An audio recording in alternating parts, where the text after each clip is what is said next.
तो आपके पास अब वर्ड है स्टाइमी। स्टाइमी का मतलब क्या होता है? इट इज अ वर्ब, मतलब होता है क्या? बाधाएं डालना।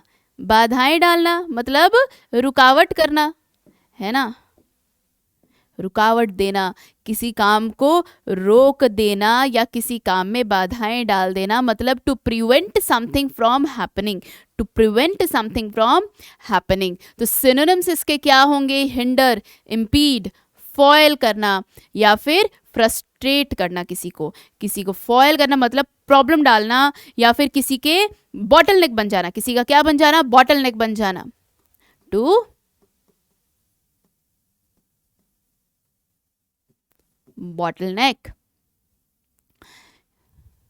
करेक्ट? दिख रहा है? तो चलिए, दैट मीन्स आपको मीनिंग समझ में आ गया। अब सिनोनिम्स देखते हैं इसके क्या है। हिंडर करना, इम्पीड करने का मतलब क्या है? रुकावट डाल देना। रास्ते पे चल रहे हैं, आपका रास्ता, आपका सफ़र इम्पीड कर दिया गया एक बड़ी सी चट्टान से, तो मतलब इम्पीड हो गया रास्ता, जर्नी क्या हो गया? इम्पीड हो गया। बॉटल नेक क्रिएट कर देना, फॉयल करना या फ्रस्ट्रेट करना, these are the synonyms of impede, stymie, stymie करना। तो एंटोनिम्स, इसका विलोम क्या होगा? जब आप किसी को बाधाएं डाल रहे हैं, किसी काम में बाधा डाल रहे हैं, रुकावट दे रहे हैं, तो अब आप हेल्प कर रहे हैं, एंटोनिम हो जाएगा असिस्ट करना, हेल्प करना, एड करना, फैसिलिटेट करना। क्या करना? फैसिलिटेट करना। एग्जाम्पल सेंटेंस में देखिए कैसे यूज करेंगे इसे। Remote work doesn't have to be stymie, doesn't have to stymie career progress, but don't stay home too long. क्या कह रहा है कि रिमोट वर्क जो दिया जा रहा है कि दूर से आप रहकर काम कर सकते हैं, तो remote work doesn't have to stymie career progress. तो दूर से काम करना डजेंट हैव टू बी, मतलब ये करियर प्रोग्रेस में बाधा नहीं डालेगा। ऐसा ज़रूरी नहीं है कि रिमोट वर्क करना करियर प्रोग्रेस में बाधा डालेगा, लेकिन बहुत टाइम घर से दूर भी ना रहें।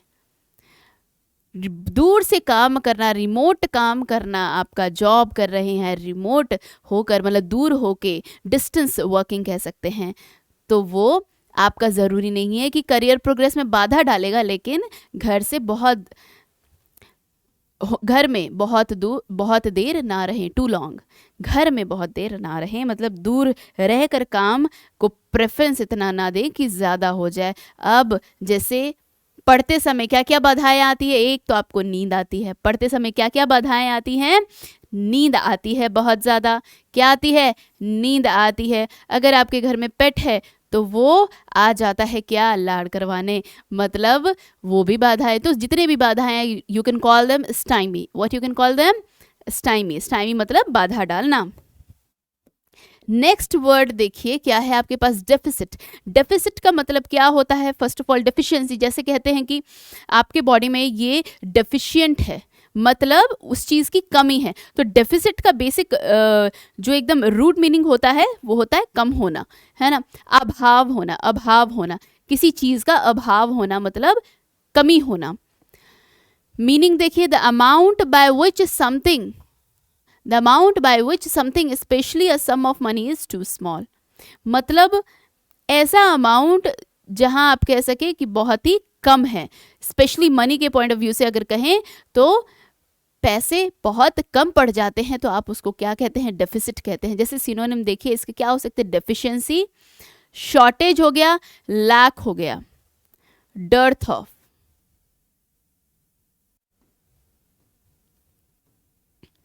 मतलब lacking of something, lacking in something. Antonym विलोम क्या होगा? बहुत सारा, खूब सारा, abundance, plenty, sufficiency, adequacy, enough, enough, है ना? करेक्ट?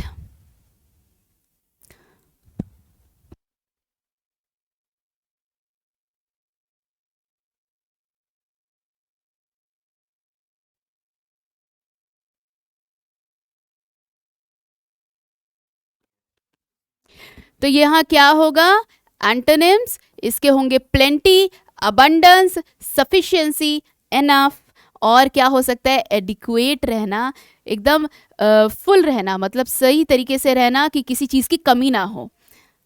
एग्जाम्पल, सेंटेंस में इसको कैसे यूज़ करेंगे बताइए, खुद यूज़ करके देखिए, डेफिसिट वर्ड को यूज़ करके देखिए। और न्यूज़पेपर में आप देखेंगे कई बार, ये कई दफ़ा आपने इस वर्ड को देखा होगा न्यूज़पेपर में और न्यूज़ में सुना भी होगा। डेफिसिट कहाँ सुना होगा आपने, इस नाम में, फिजिकल डेफिसिट नाम में आपने सुना होगा। अब फिजिकल डेफिसिट का मतलब क्या होता है, मतलब जब कम पड़ जाता है, फ्लो कम पड़ जाता है या पैसा कम पड़ जाता है, कहने का मतलब नेट गेन जो होता है आपका, नेट गेन जो होता है जब कम पड़ जाता है तो कहते हैं फिजिकल डेफिसिट हो रहा है। मतलब आपका एक्सपोर्ट जो है आपका क्या है, कम है इंपोर्ट से। जब आपका एक्सपोर्ट कम पड़ जाता है इंपोर्ट से, मतलब आप बेच उतना नहीं रहे हैं जितना आप खरीद रहे हैं। आप मतलब खरीदे जा रहे हैं, लेकिन बेच के आप पैसा भी तो कमाएं तब तो मतलब यहाँ पर आप लॉस में जा रहे हैं, तो फिजिकल डेफिसिट की बात आ जाती है। तब आप फिजिकल डेफिसिट की बात आ जाती है इसमें। तो एग्जाम्पल इसमें कैसे यूज़ कर सकते हैं, many countries have a big deficit in food supply. मतलब बहुत सारे देशों में खाने की कमी होती है, खाने के सप्लाई में कमी हो जाती है बहुत ज़्यादा। बहुत सारे ऐसे देश हैं, डेवलपिंग कंट्रीज़ है या अंडर डेवलप्ड कंट्रीज़ हैं, जहाँ पर बहुत ज़्यादा कमी हो जाती है खाने की। जैसे अफ्रीका, वहाँ पे खाने के लाले पड़ जाते हैं, खाना बहुत मुश्किल से, कई जगहों पे ऐसे होता है कि खाना, पानी बहुत मुश्किल से मिलता है, बहुत दूर दूर तक ट्रेवल करना पड़ता है, तो वहाँ पे डेफिसिट होती है। Not in every area but definitely some areas. तो देखिए नेक्स्ट वर्ड है एजिटेट। एजिटेट, एजिटेट मतलब क्या होता है, इट इज़ अ वर्ब, मतलब होता है उत्तेजित करना, किसी को बहुत ज़्यादा उकसा देना, भड़का देना, गुस्सा दिला देना। मीनिंग क्या होता है, मेक समवन ट्रबल्ड और नर्वस, किसी को ज़बरदस्ती क्या कर देना, ट्रबल कर देना, क्या कर देना, ट्रबल कर देना, है ना, करेक्ट। किसी को बहुत ज़्यादा दुखी कर देना या परेशान कर देना। परेशान करना, ट्रबल करना मतलब परेशान करना। तो सिनोनिम्स क्या होंगे इसका, अपसेट कर देना, परटर्ब, परटर्ब कह सकते हैं, जैसे परटर्बिंग नॉइज, परेशान कर देने वाली आवाज़ें, परटर्बिंग नॉइज। फ्लस्टर, फ्रस्ट्रेट, याद रखेंगे ये सब वर्ड्स आपके लिए पैसिव हैं। बोलिए दोबारा, बोलिए, रट्टा मारिए, जो मर्जी करिए, लेकिन इन वर्ड्स को याद रखिए। एटलीस्ट 3 बार रीड करेंगे आप इन्हें अच्छे से, दोहरा कर या लिख कर 3 बार एटलीस्ट मिनिमम रीड करेंगे, तो ज़रूरी नहीं है कि आपको ये याद हो जाए। इतने सारे वर्ड्स हो रहे हैं तो ज़रूरी नहीं है कि सारे वर्ड्स आपको याद हों, बट येस जब एग्ज़ाम में आएगा तो क्लिक ज़रूर कर जाएगा, इतना हो जाएगा। मतलब एग्ज़ाम में आएगा तो एटलीस्ट क्लिक कर जाए, इतना ही चाहिए हमें। हमें कौन सी पूरी डिक्शनरी याद करनी है, हमें कौन से स्पेलिंग बी के कंपटीशन में जीतना है, ऐसा कुछ नहीं है। लेकिन आपके एग्ज़ाम में क्वेश्चन आए तो क्लिक कर जाए, आप उसको टिक कर लें, उसके लिए रीडिंग काफ़ी है, थॉरो रीडिंग, एक डीप रीडिंग काफ़ी है।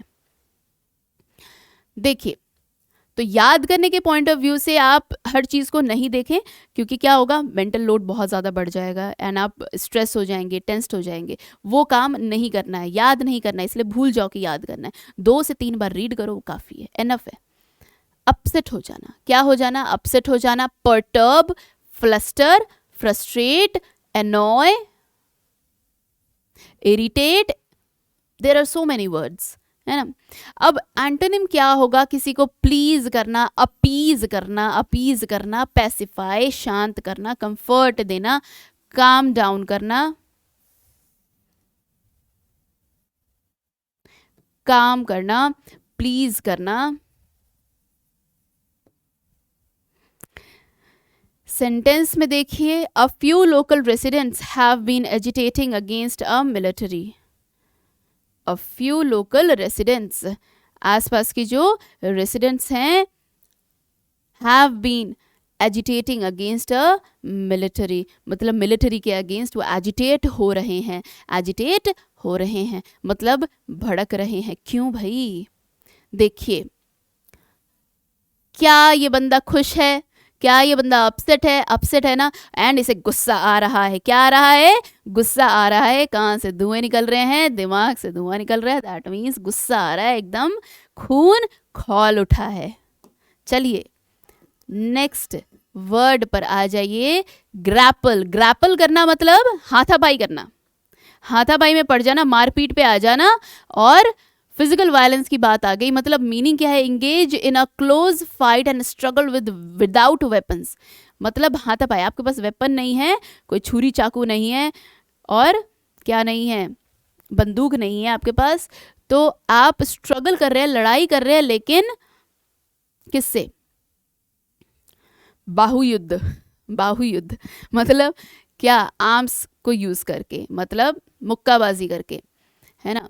तो सिनोनिम्स क्या होंगे इसके? सिनोनिम्स क्या होंगे इसके बताइए, सोचिए। रेसल करना, स्ट्रगल करना, टसल करना, टसल, स्ट्रगल करना एंड रेसल करना। क्या करना? रेसल करना एंड स्ट्रगल करना। एंटोनिम्स क्या होंगे? अवॉइड करना, हाथापाई में नहीं पड़ना, उस चीज को कैंसिल कर देना, डॉज करना।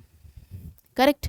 तो मतलब उन चीजों में आप हट गए हैं, अवॉइड कर दिया है आपने, गिवन है। करेक्ट। तो ये सारे एंटोनिम्स आप याद रखेंगे किसके लिए? ग्रैपल के लिए। ग्रैपल मतलब हाथापाई करना, याद रखना। ग्रैपल मतलब हाथापाई करना। सेंटेंस में देखिए कैसे एग्जाम्पल यूज करेंगे।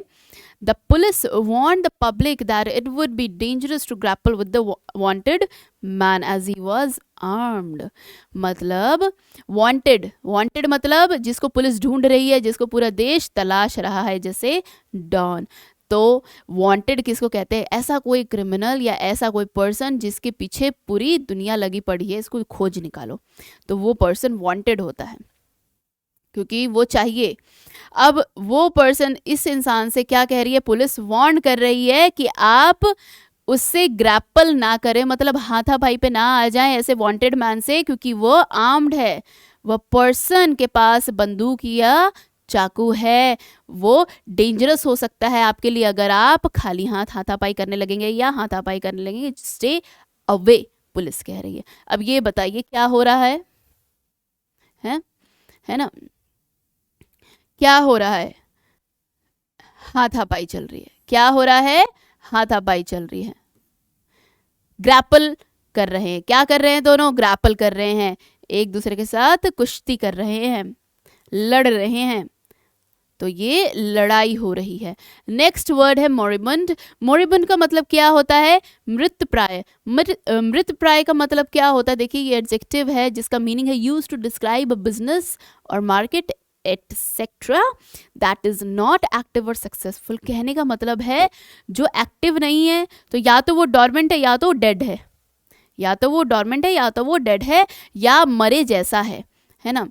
तो इस चीज से आपको समझना है, और ऐसी चीजें ऑब्वियसली सक्सेसफुल नहीं होंगी क्योंकि वो तो एक्टिव ही नहीं है।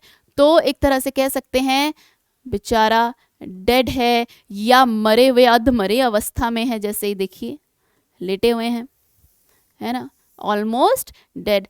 तो ऐसी चीजें जो एक्टिव नहीं है।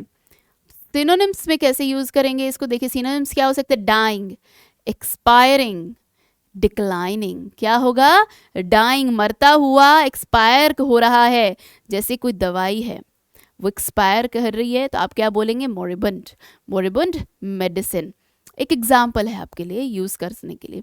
डिक्लाइनिंग, जो गिर रहा है। डिक्लाइनिंग से एक और वर्ड होता है, हमने पढ़ा क्या? डिक्लेंशन, याद है? डिक्लेंशन। तो चलिए एंटोनिम डिक्लाइनिंग का, नीचे गिरने का या मरने का, एंटोनिम क्या हो सकता है? थ्राइविंग। मतलब थ्राइव कर रहे हैं, मतलब अच्छे से जी रहे हैं, थ्राइव, थ्राइव करना।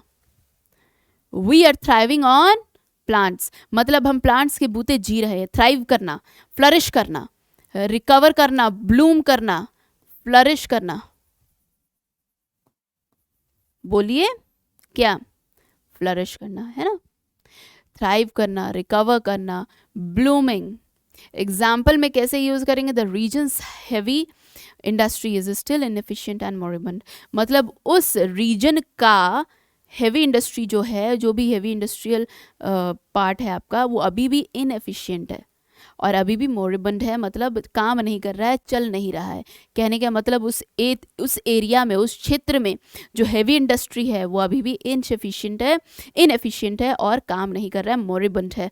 अब देखिए क्या कह रहे हैं, अंत के करीब है ये, और दोस्त क्या कह रहा है, मोरिबुंड मोरिबुंड। ये कह रहा है हाँ मैं मोरिबुंड हूँ, मैं क्या हूँ, मोरिबंद हूँ,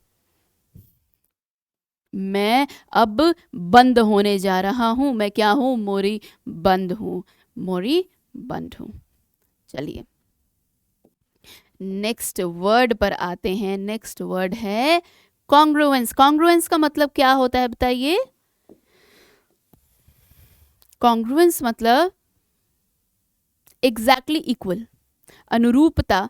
लेकिन अनुरूपता थोड़ा सा होता है अकॉर्डेंस में, मतलब है ना, उसके अकॉर्डेंस में, लेकिन ये बिल्कुल ही एग्जैक्ट होता है, जैसे एकदम ही अग्रीमेंट में जो हो, हार्मनी में हो। सिनोनिम्स क्या होंगे, कंपैटिबिलिटी, कंसिस्टेंसी, कन्फॉर्म कर रहा है जो उसके अकॉर्डिंग, अग्रीमेंट में जो है, जो हार्मनी में है, तो मतलब इक्विवेलेंट है, एकदम एकदम क्या है, इक्विवेलेंट है, इक्वल है।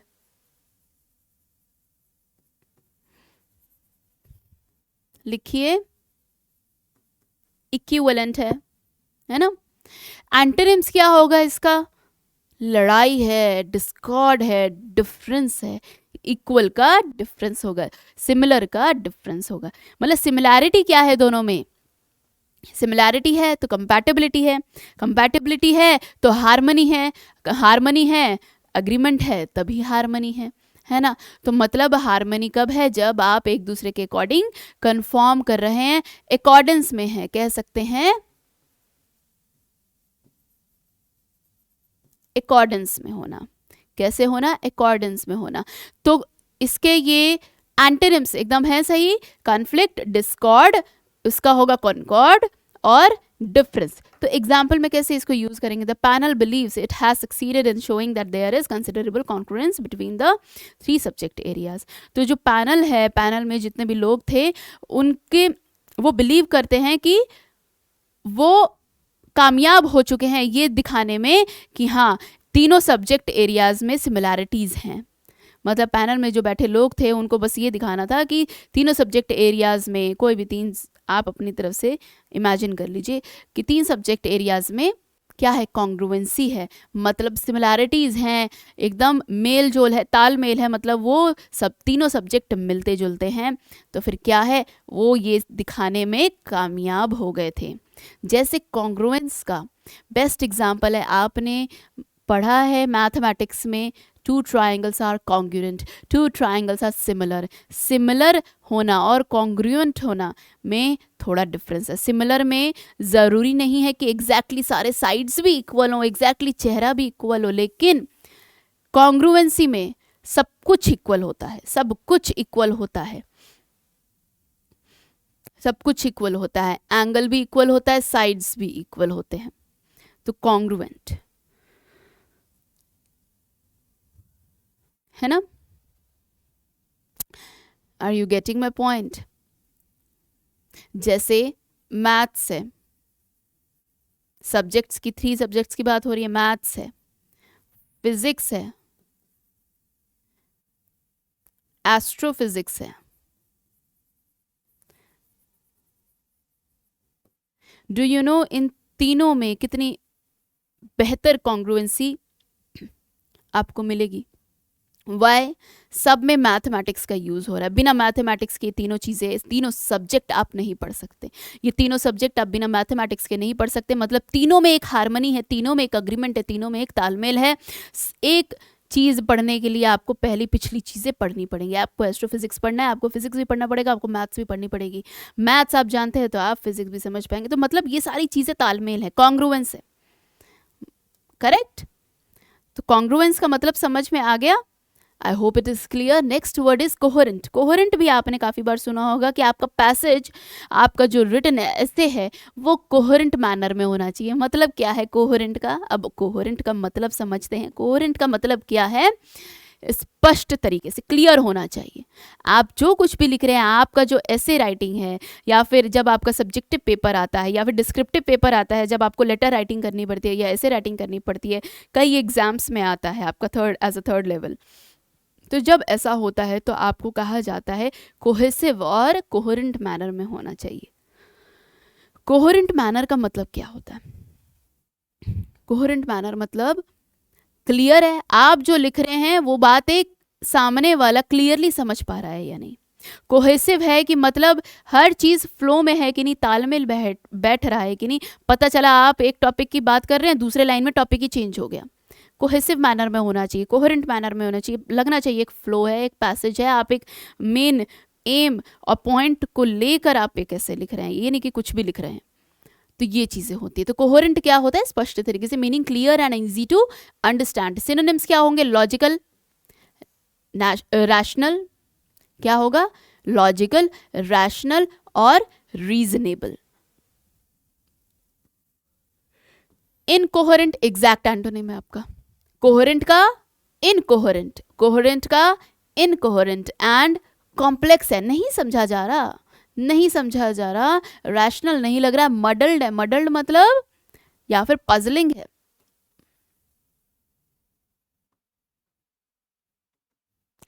मडल्ड मतलब जिसमें जैसे पानी में आप कीचड़ डाल दो तो क्या कहेंगे? पानी मडल्ड हो गया, मतलब दिख नहीं रहा है, विजिबिलिटी नहीं है, मतलब क्लियर नहीं है। मडल्ड यहाँ पे कहने का मतलब है अनक्लियर। कहने का मतलब क्या है मडल्ड का? यहाँ अनक्लियर, मडी हो गया मतलब अनक्लियर। अच्छा, एग्जाम्पल सेंटेंस में बताइए यूज कैसे करेंगे? He has failed to work out a coherent strategy for modernising the service.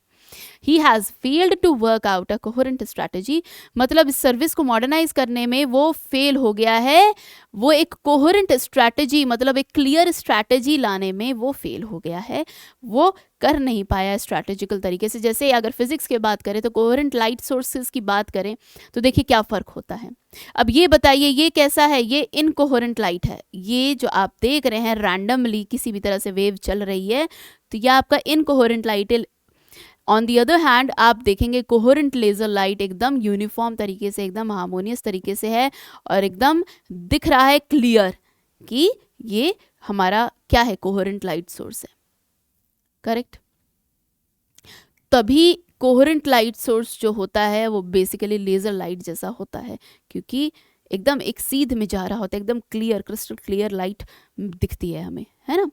तो ये तो हो गया आपका कोहेरेंट का मीनिंग जो मैंने अभी समझाया। सॉलिडारिटी, सॉलिडारिटी का मतलब क्या होता है? एकजुटता। नेक्स्ट वर्ड आपके लिए है सॉलिडारिटी। सॉलिडारिटी मतलब यूनिटी और अग्रीमेंट ऑफ फीलिंग और एक्सप्रेशन, यूनिटी और अग्रीमेंट ऑफ फीलिंग और action specially among individuals with common interest, mutual support with in a group. मतलब एक ऐसी एकता की बात हो रही है, ऐसी सहमति की बात हो रही है जिनमें, जैसे मैं इस बात से सहमत हूँ कि हमें क्या करना चाहिए? प्लास्टिक बैन करना चाहिए, बहुत सारे पेड़ पौधे लगाने चाहिए। अब मेरी सोच से जो मिलते जुलते लोग हैं, बहुत लोग प्लास्टिक बैन करने के शायद फेवर में ना भी हों, तो वो क्या होंगे? उनमें और मेरे में सॉलिडारिटी नहीं होगी। अब जो लोग ऐसे लोग हैं जो बिलीव करते हैं, जिनमें एक हम लोगों में कॉमन इंटरेस्ट आ जाए कि हाँ हमें एफॉरेस्टेशन करनी है, हमें क्या करना है? हमें बहुत सारे पेड़ लगाने हैं, हमें क्या करना है? प्लास्टिक इस धरती से हटाना है। तो हमारे में क्या हो जाएगी? एक सॉलिडारिटी हो जाएगी, एक कॉमन इंटरेस्ट हमें मिल गया ना जुड़ने के लिए, एक म्यूचुअल सपोर्ट है हमारे पास, एक दूसरे के लिए एक म्यूचुअल सपोर्ट है, क्योंकि हमें पता है कि हमारा उद्देश्य एक है। तो किसी भी यूनिटी और अग्रीमेंट की बात हो रही है, हमारे फीलिंग्स जुड़ चुके हैं, अग्री में आ चुके हैं, अग्रीमेंट में आ चुके हैं, हमारे एक्शंस भी अग्रीमेंट में आ चुके हैं। आप समझे? तो सॉलिडारिटी, एकजुट हो चुके हैं हम, कहने का मतलब। तो सिनोनिम्स क्या होंगे इसके बताइए? सिनोनिम्स होंगे यूनिटी, हार्मनी, एकॉर्ड में आना, अनएनिमस मतलब एक मत होना, अनएनिमस मतलब एक मत होना, सबकी हाँ मतलब अनएनिमिटी, अनएनिमिटी, अनएनिमिटी, एंटोनिम में इसको कैसे यूज करेंगे, जिसमें एकजुटता नहीं है, मतलब डिसहार्मनी, डिस्कॉर्ड, डिस्कॉर्डेंस, डिस्कॉर्ड एंड डिस्कॉर्डेंस। तो एग्जाम्पल में कैसे आप इसको लाएंगे, एग्जाम्पल देखिए, सेंटेंस में कैसे आप इसको पुट करेंगे। The conflict fostered solidarity among Arab oil states. तो इस तरीके से जो लड़ाई चल रही थी, जो कन्फ्लिक्ट चल रहा था, उसने क्या किया, सॉलिडारिटी को फॉस्टर किया, मतलब उसको और बढ़ाया, एकजुटता को और बढ़ाया। किसमें एकजुटता बढ़ाई, अरब ऑयल स्टेट्स जो थे उनमें, और यूनिटी आ गई कन्फ्लिक्ट के बाद, इस कन्फ्लिक्ट की वजह से। तो देखिए सॉलिडारिटी की बात कर रहे हैं, तो ये आपकी फीलिंग्स एक है, आपका म्यूचुअल सपोर्ट है, एक लव शो कर रहे हैं आप एक दूसरे के प्रति। कैसा लव, जहाँ पे एक आप लोगों का कॉमन इंटरेस्ट है ना। चलिए क्या है नेक्स्ट वर्ड, बेशुमार। जरा बोलिए क्या बोलेंगे, क्या बोलेंगे आप इसको। ये देखिए आपका एडजेक्टिव है, एंड ध्यान रखना है इसका मीनिंग क्या होता है। मीनिंग देखिए, number of balls and number of क्या है, ये बग्स हैं। क्या है ये, बग्स हैं। बोल के दिखाइए क्या कहेंगे आप। काउंटलेस और extremely great number of people और थिंग्स। यहाँ पे मैंने लोगों को तो नहीं लेकर आई हूँ, myriad आपका देखिए क्या है, कितने सारे नंबर ऑफ बॉल्स हैं, कितने सारे नंबर ऑफ बॉल्स हैं। Large number of, immense, immense कह सकते हैं।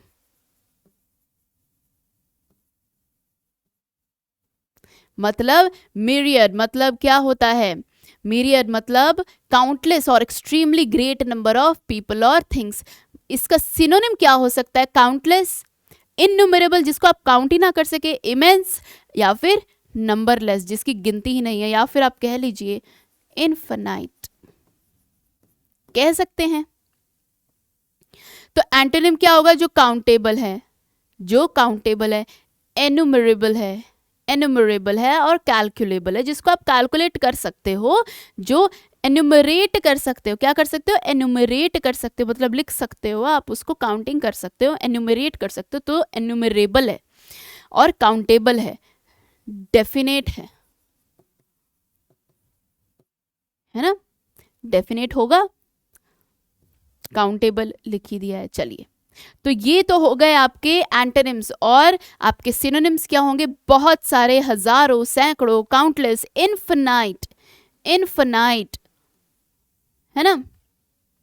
और इसको सेंटेंस में कैसे यूज करेंगे, designs are available in myriad of colours, in myriad of colours, मतलब ये डिजाइन जो है बहुत सैकड़ों कलर्स में अवेलेबल है। कौन सा कलर में चाहिए बताइए ये डिजाइन आपको। जाते हैं चीज़ें ढूंढते हैं तो हम बहुत सारे डिज़ाइंस अच्छे लगते हैं, लेकिन हमें कलर स्पेसिफिक चाहिए होता है, तो हम क्या बोलेंगे उसको कि हमें ये डिज़ाइन इतने सारे कलर्स में चाहिए, myriad कलर्स में है अवेलेबल, आपको कौन सा डिज़ाइन चाहिए पूछ रहा है। तो देखिए ये क्या शो कर रहा है, myriad बॉल्स, सैकड़ों, और ये क्या है, लेडी बर्ड्स, लेडी बग आपके कितने सारे हैं, सैकड़ों हैं, बहुत सारे बग्स हैं यहाँ पर, है ना। चलिए, प्रिकॉशियस, प्रिकॉशियस का मतलब क्या होता है, देखिए दिस इज एडजेक्टिव, मतलब काल पूर्व, मतलब क्या है, काल पूर्व। काल पूर्व हिंदी से क्या समझ में आ रहा है, काल मतलब समय, पूर्व मतलब पहले, मतलब समय से पहले, समय से पहले। प्रिकॉशियस का मतलब क्या हो गया, देखिए characterised by exceptionally early development और मैच्योरिटी। कोई बहुत लोग ऐसे होते हैं जो अपने सर्कमस्टांसेस की वजह से या सिचुएशन में, अपने लाइफ में बहुत अपने उम्र से पहले ही वो मैच्योर हो जाते हैं, समझ आ जाती है, उनमें विजडम आ जाती है, एक्सपीरियंस्ड हो जाता है उम्र से पहले ही, है ना। एक 14 साल का बच्चा सपोज अगर वो घर के बाहर संभालने लगे तो हम क्या कहेंगे, वो प्रिकॉशियस बॉय है। वो कैसा बॉय है, प्रिकॉशियस बॉय है, मतलब he is mature than he is much more mature than his age group, है ना। तो एक तो ये मतलब निकल सकता है। दूसरा आप मेच्योरिटी किस वे में कह सकते हैं, कोई समय से पहले ही प्यूबर्टी एज में चला गया है, बहुत ही मस्कुलर हो गया है, बहुत ही फेमिनिन हो गई है कोई लड़की, तो फिर मतलब आप कह सकते हैं मैच्योरिटी इसमें बहुत पहले से आ गई है, मतलब फिजिकल मैच्योरिटी की अगर बात करें तो प्रिकॉशियस का मतलब होता है एक अर्ली मैच्योरिटी आ जाना, आप किसी भी सेंस में बोले अर्ली मैच्योरिटी आ जाना, characterised by exceptionally early development और मैच्योरिटी। तो सिनोनिम्स क्या हो सकते हैं? एडवांस, सॉरी,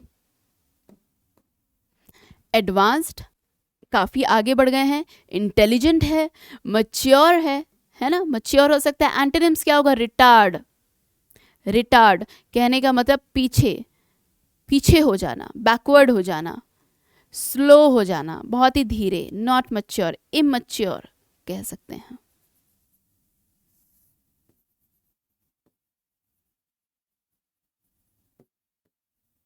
इमच्योर है ना। एग्जाम्पल देखिए, he was precocious boy learning Latin at 3, reading Greek at 4 and writing sermons at 7।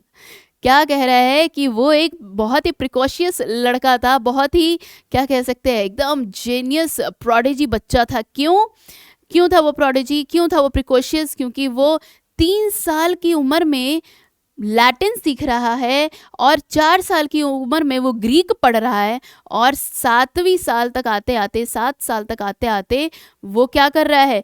लिख रहा है, डिस्कोर्स लिख रहा है, प्रवचन लिख रहा है। ओ माय गॉड, तो ये क्या है? जीनियस बच्चे की निशानी हो गई, ये तो गॉड गिफ्टेड है। ये कैसा है? प्रिकॉशियस बॉय है। अब देखिए, कोई बच्चा रीड कर रहा है एट 4, एट 3, तो this is a precocious boy, this is a precocious kid. और इसमें देखिए, एक बूढ़े आदमी से, एक इंटेलिजेंट बूढ़े आदमी से एक बच्चा जीत गया चेस में। It is a sign that it is a precocious child, it is a precocious child. तो ये था प्रिकॉशियस का मीनिंग।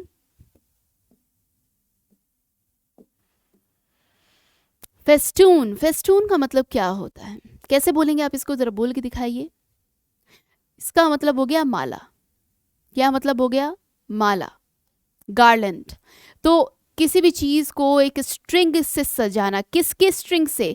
किसके स्ट्रिंग से? स्ट्रिंग मतलब एक तार से कह सकते हैं, एक तार से, एक धागे से, स्ट्रिंग से। तो decorate with strings of flowers और लाइट्स और एक्सेट्रा। तो किससे सजाना? एक स्ट्रिंग से सजाना। वो स्ट्रिंग किसकी होनी चाहिए? माला, माला से सजाना। अब माला तो फूल का भी हो सकता है, माला लाइट का भी हो सकता है, माला पत्तों का भी, पत्तों का भी होता है। जैसे दिवाली पे हम आम के पत्ते, अशोक पेड़ के पत्ते, वो सब सजाते हैं, उनसे सजाते हैं। तो ये सब क्या है? फेस्टून है। ये सब क्या है? फेस्टून है। माला, माला, माले, स्ट्रिंग, देखिए क्या है? फेस्टून है। लाइट्स, जैसे पार्टी वार्टी या कब क्लब वगैरह में आप जाते हैं तो क्या आप देखते हैं, स्पेशली क्रूज वगैरह में, तो क्या देखते हैं? फेस्टून होता है। किसका? लाइट्स का, बल्ब्स का, है ना। दिवाली के टाइम आप क्या करते हैं? अपने घरों में फेस्टून ऑफ लाइट्स जलाते हैं। क्या जलाते हैं? Festoon of lights. पूरे घर में, आगे बालकनी में आप क्या जलाते हैं?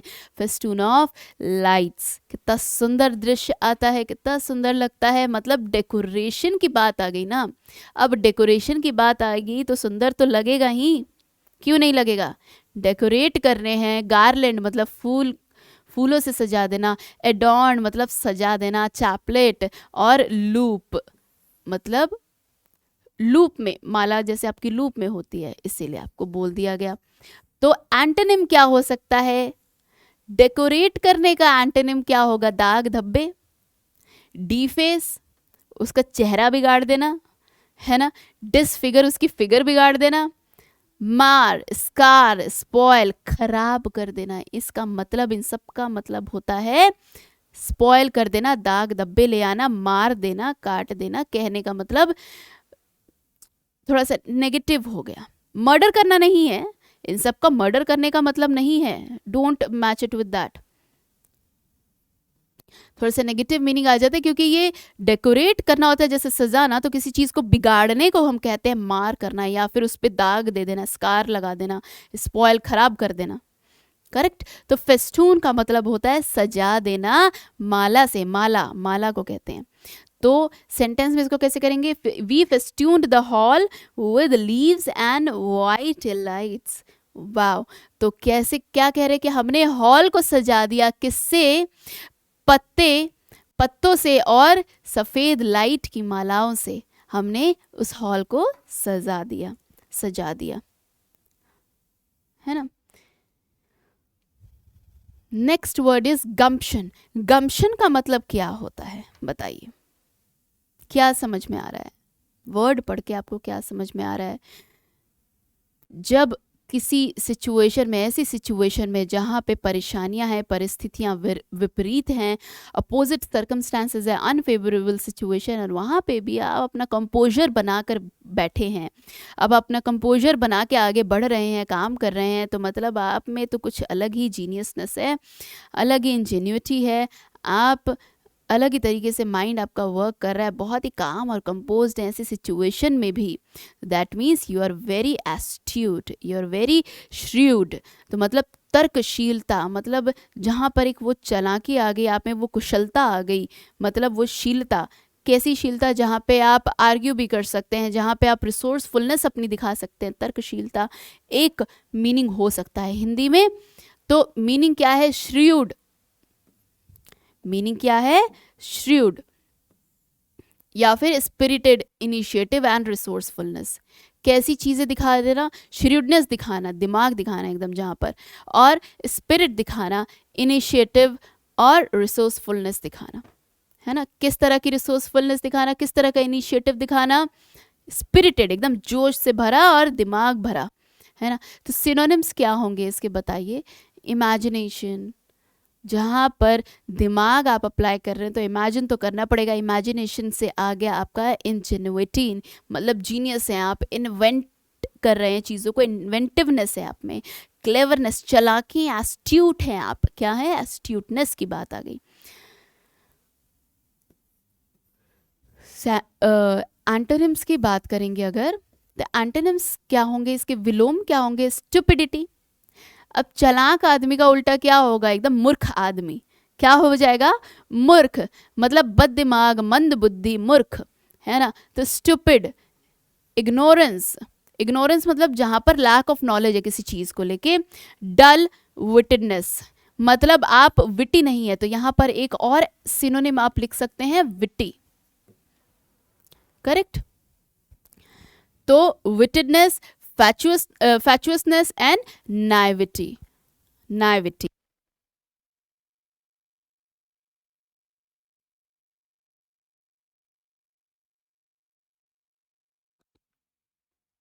है ना। अच्छा, नाइव का मतलब क्या होता है? बहुत ही सिंपल है, बहुत ही मासूम है, बहुत ही बेवकूफ़ सा, उसे कुछ पता नहीं है अभी दीन दुनिया का, और ऐसे पर्सन को, बहुत ही सिंपलिटन पर्सन को आप क्या कहेंगे? Naive.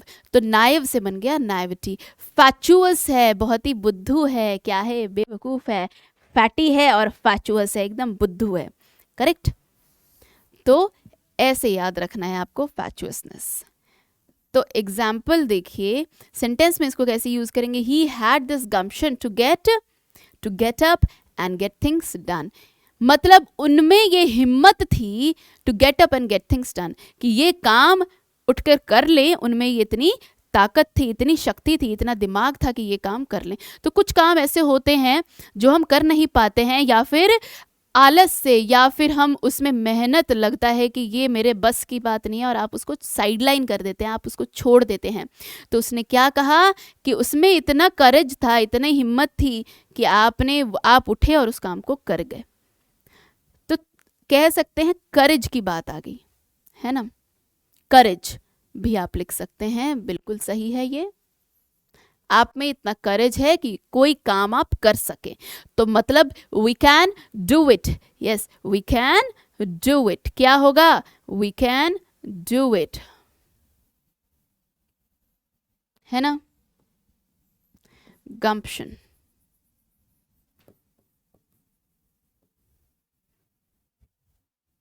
Next word is ranker. Ranker का मतलब क्या होता है? किसी के साथ कोई इल फीलिंग रखना, इल विल फीलिंग रखना। किसी का जब आप अच्छा ना चाहें, किसी को देख के, किसी बात से, किसी की बातें सुनकर, किसी को देखकर आपको ईर्ष्या होने लगे, द्वेष होने लगे, किसी से क्या एक शत्रुता वाली फीलिंग आने लगे, या फिर गंदा लगे, किसी की वजह से आपको क्या लगे, खराब लगे, तो क्या कहेंगे, a feeling of deep and bitter angst and ill will, है ना। क्या कहेंगे आप, angst एंड इल विल, कहने का मतलब गुस्सा। तो एक्रीमोनी से एक्रीमोनियस बन सकता है। एक्रीमोनियस वर्ड आपके एग्जाम्स में आया हुआ है, रिसेंट करना, और क्या होगा, चलिए इसे हटा दीजिए, ये वर्ड आपके लिए पूरा यहाँ नहीं है। एंटीपैथी, क्या होगा, एंटीपैथी और मैलवोलेंस। मैलवोलेंस का मतलब क्या होता है, देखिए उल्टा क्या होगा इसका, एंटोनिम बेनेवोलेंस। बेने का मतलब होता है गुड, और मैल जहां भी आता है आपका ध्यान रखना है, मैल आपका रूट वर्ड हो गया जिसका मीनिंग हो जाता है बैड, या फिर नॉट वर्किंग प्रॉपरली, है ना, नॉट वर्किंग प्रॉपरली, ये हो जाता है आपका मैल। तो एंटोनिम क्या होगा इसका, एमिकेबिलिटी, मतलब फ्रेंडलीनेस की बात आ गई, किसकी बात आ गई, फ्रेंडलीनेस की बात आ गई, काइंडनेस की बात आ गई, दया, करुणा, हेल्प कर रहे हैं, बेनेवोलेंट हैं आप, बेनेवोलेंट है, काइंड है, जनरस हैं, तो मतलब रैंकर का उल्टा क्या हो जाएगा, फ्रेंडली होना, है ना, रैंकर का उल्टा हो जाएगा फ्रेंडली होना। सेंटेंस में देखिए रैंकर को कैसे यूज करेंगे, it is hard for me to not feel rancour towards my ex girlfriend who cheated on me, मतलब मेरे लिए ये मुश्किल है कि मैं अपनी एक्स गर्लफ्रेंड के लिए क्या द्वेष ना रखूं, मतलब इल विल फीलिंग, खराब फीलिंग ना रखूं, क्योंकि उसने मुझे चीट किया था, क्योंकि उसने मुझे धोखा दिया था, इसलिए मेरे मन में अपनी एक्स गर्लफ्रेंड को लेके क्या है, बुरी भावनाएं हैं, मैं उससे दुश्मनी वाली फीलिंग्स हैं, मतलब मेरे में खराब फीलिंग्स हैं, मेरे में उसके प्रति एक कड़वापन है। चलो, तो इतना समझ में आया क्या होगा ये। तो ये जो मोहतरमा है, ये इन जनाब के प्रति क्या कर रही हैं, एक द्वेष रख रही हैं, इनके प्रति एक शत्रुता वाली फीलिंग, खराब फीलिंग है ना। और बेड के इस साइड वो बैठी हैं, इनके पास फूल हैं, गुब्बारे हैं, और ये चिढ़ रही हैं, उनसे खराब फीलिंग है, उनसे प्यार नहीं करती, खराब फीलिंग है। तो ये था आपका मीनिंग रैंकर का। रैंकर का मीनिंग मतलब किसी से द्वेष रखना।